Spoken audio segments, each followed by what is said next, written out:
東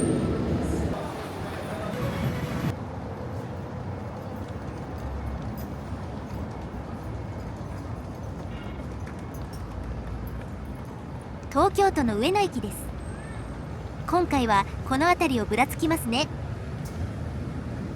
あとチャンネル登録をお願いします。大変なんです。場所については概要欄にマップリンクを貼っていますので参照してください。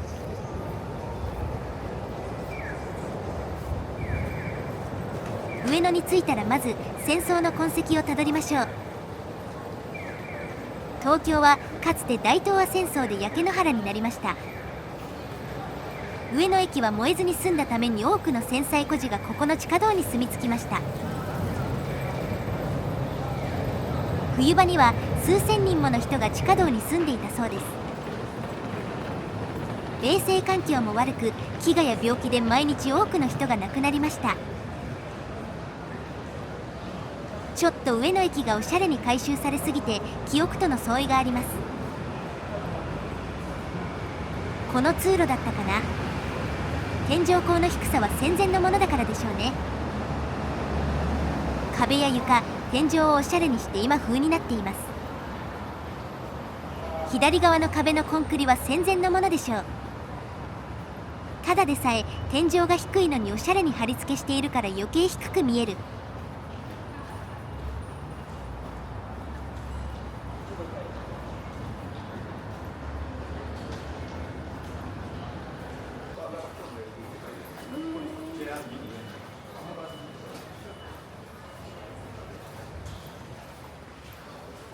あれ、こんなに広かった。掘削したの？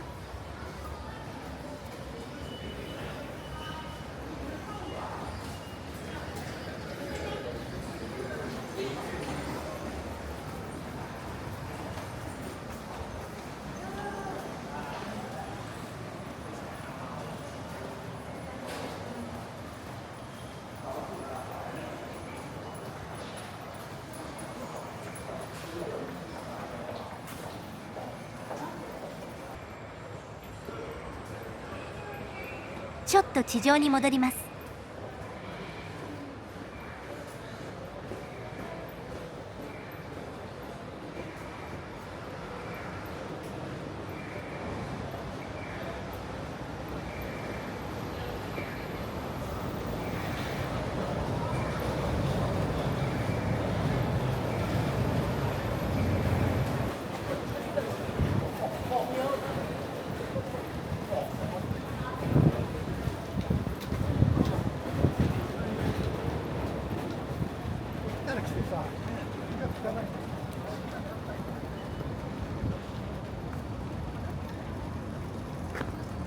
なんか違うな。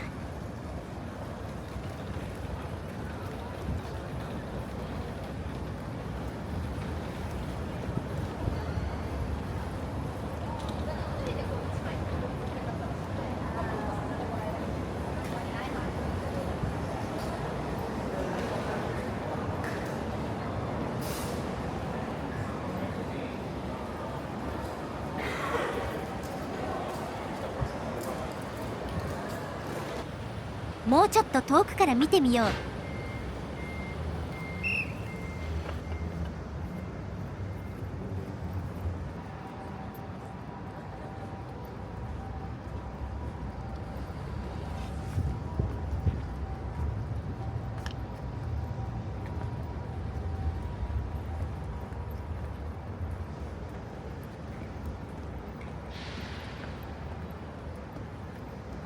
正面に向かいます。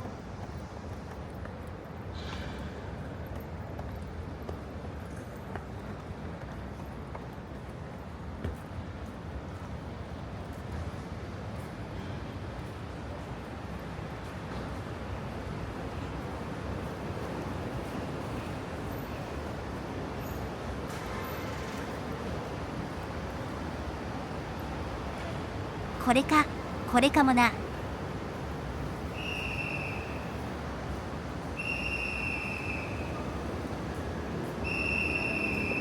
この入り口は古さが伝わりますね。壁も何度もペンキを塗っていることでしょう。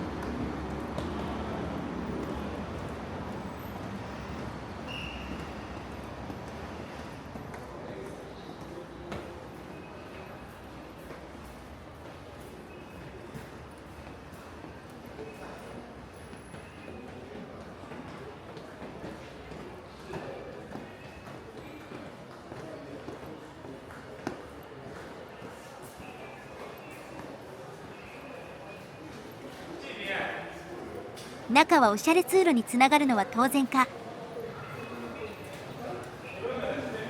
とりあえず合掌。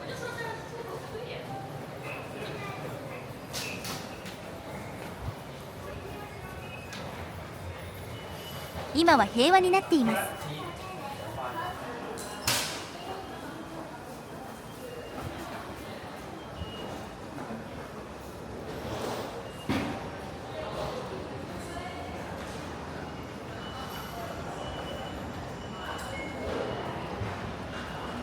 ここも天井の低さから昔の通路だろうか。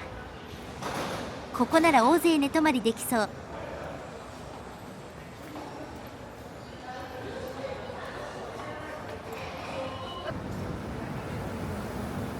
さて、いい加減アメ横に向かいます。アメ横については地下道の戦災孤児の話を避けて通れません。戦後にこの辺り一帯を朝鮮人が占領して闇市を開きました。戦災孤児は犯罪に手を染め、悪の道に進む者が多かったようです。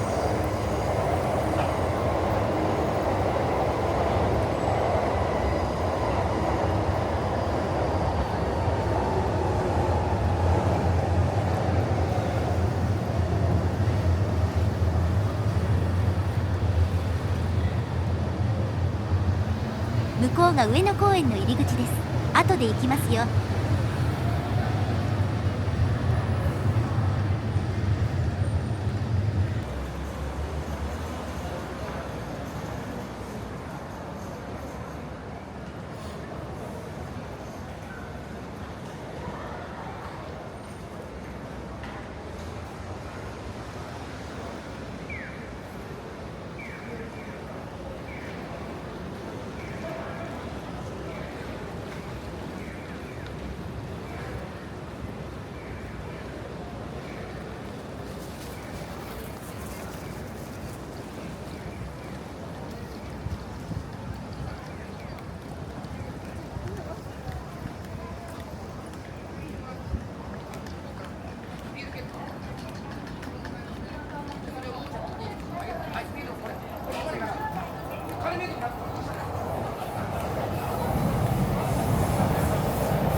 生鮮食料品よりも観光客が持って帰れるものや飲食店が増えたような気がします。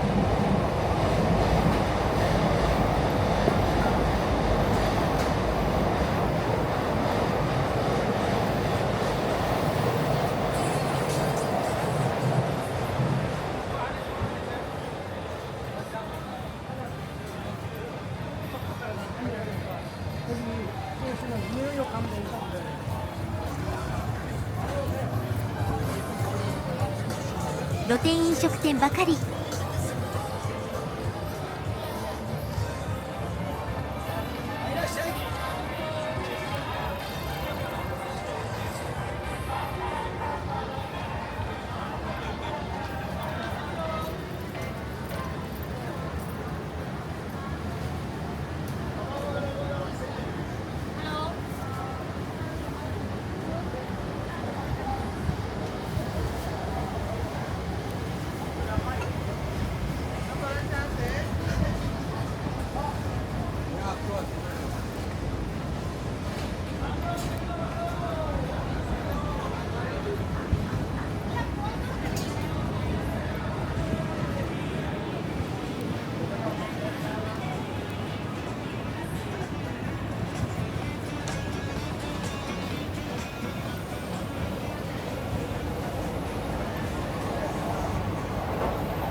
今の時代、上野でわざわざ海産物や生鮮食料品を買う必要がない。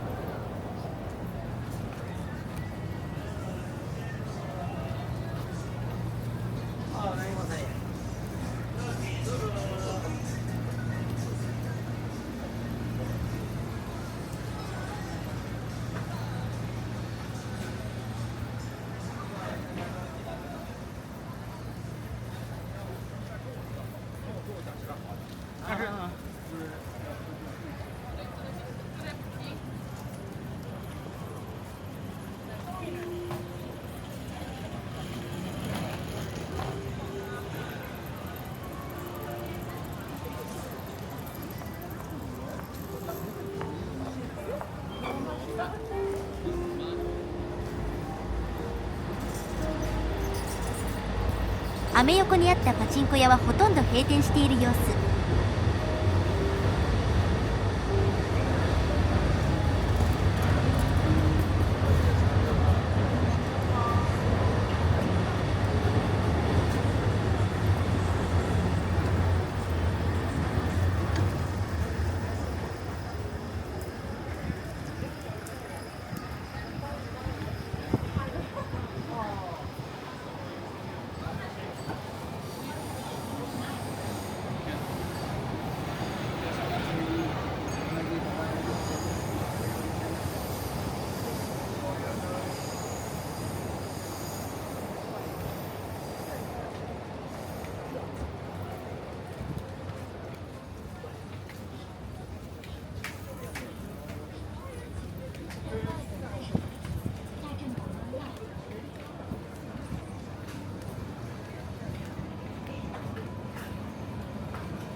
御徒町の駅です。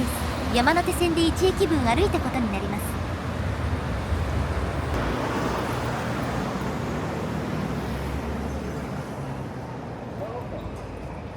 隣の通りから上野駅に戻りましょう。薬局が多いのは海外観光客によく売れるからなのだろう。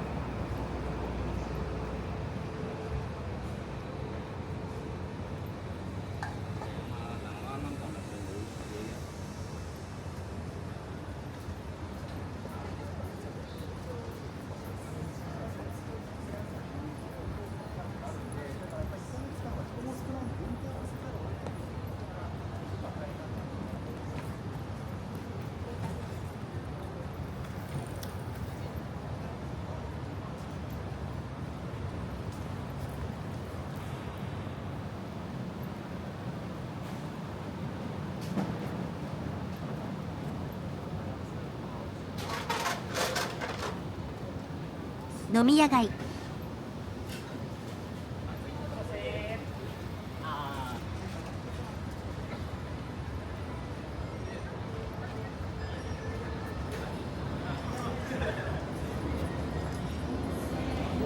外飲みの店がもはやオープンカフェ状態。海外観光客向け仕様なわけだ。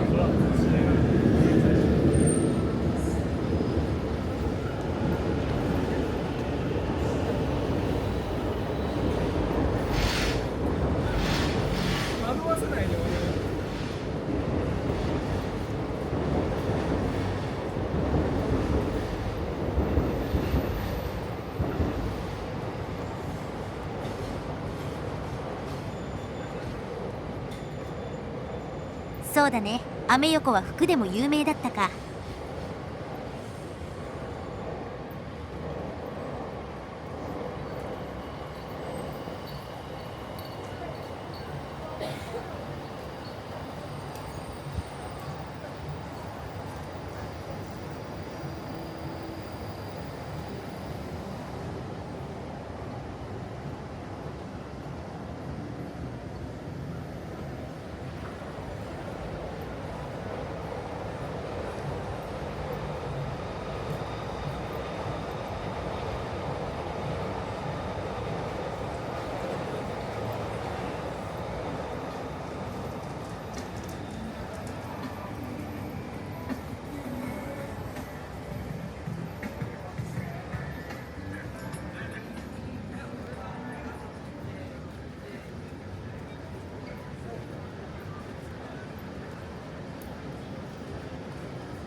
外国人観光客向けに様変わりしている。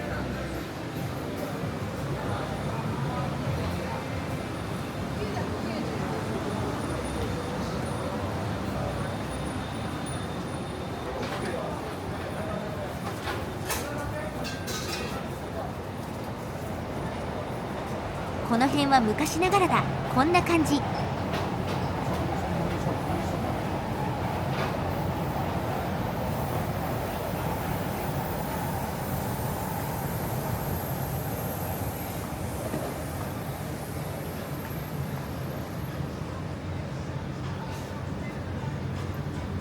では本日はここまで。ご視聴ありがとうございました。よろしかったらチャンネル登録といいねをお願いします。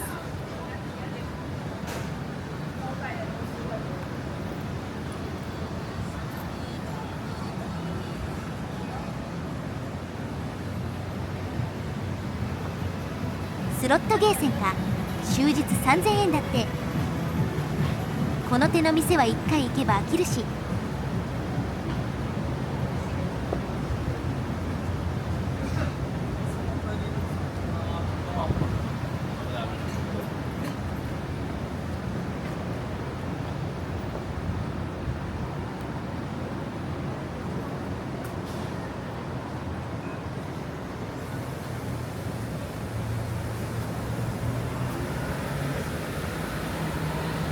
上野駅です。では次に向かいます。